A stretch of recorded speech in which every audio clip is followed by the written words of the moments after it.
നിങ്ങളുടെ ഫേവറേറ്റ് സീരിയലുകൾ ടിവിയിൽ വരുന്നതിന് മുൻപേ സൺ നെക്സ്റ്റ് ആപ്പിൽ കാണാം. ഇനി എല്ലാവർക്കും മുൻപേ കാണൂ. ഇപ്പോൾ തന്നെ സൺ നെക്സ്റ്റ് ആപ്പ് ഡൗൺലോഡ് ചെയ്ത് സബ്സ്ക്രൈബ് ചെയ്യൂ. 10 ലക്ഷം രൂപയുമായി വരുന്നതൊക്കെ അപകടമാണ്. രേഖയില്ലാത്ത കാശ് പിടിച്ചാൽ അത് കള്ളപ്പണമായിട്ടാ പോലീസ് കണക്കാക്കുക. പാറു ജയിലിൽ കിടക്കേണ്ടി വരും.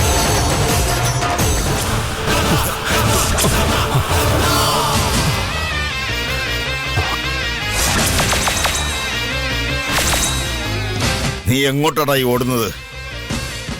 ഈ കാശ് കൊടുത്തിട്ട് ആധാരം തിരിച്ചു വാങ്ങാമെന്നുള്ളത് നിന്റെ വെറും വ്യാമോഹം മാത്രം. ഇവളുടെ അച്ഛൻ ആ പ്രമാണത്തിൽ ഒപ്പിടുന്നത് വരെ നിങ്ങളവിടെ എത്തില്ല.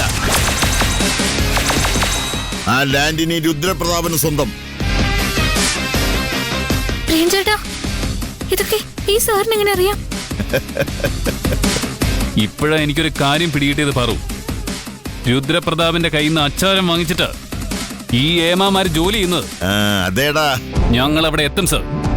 ഈ പണവുമായിട്ട് ഇത്രയും ദൂരം വരാമെങ്കിൽ ഇതാ ചന്ദ്രഹാസന്റെ മുഖത്ത് വലിച്ചെറിഞ്ഞിട്ട് ഇവളുടെ അച്ഛൻ ഒപ്പിട്ട് കൊടുത്ത ആ പ്രമാണം തിരിച്ചു വാങ്ങിയിട്ടേ ഞങ്ങൾ ഈ നാട്ടിൽ നിന്ന് തിരിച്ചു പോകും. എന്നാ കാണാടാ, പെട്ടി പിടിച്ചു വാങ്ങടാ. ൂരു തന്നീത പാമ്പിനെ എതിർക്കുവാൻ പുറപ്പെടുന്നേ. പണ്ടത്തെ ചരിത്രത്തിൽ സഹതായ പോലെ മനസ്സ്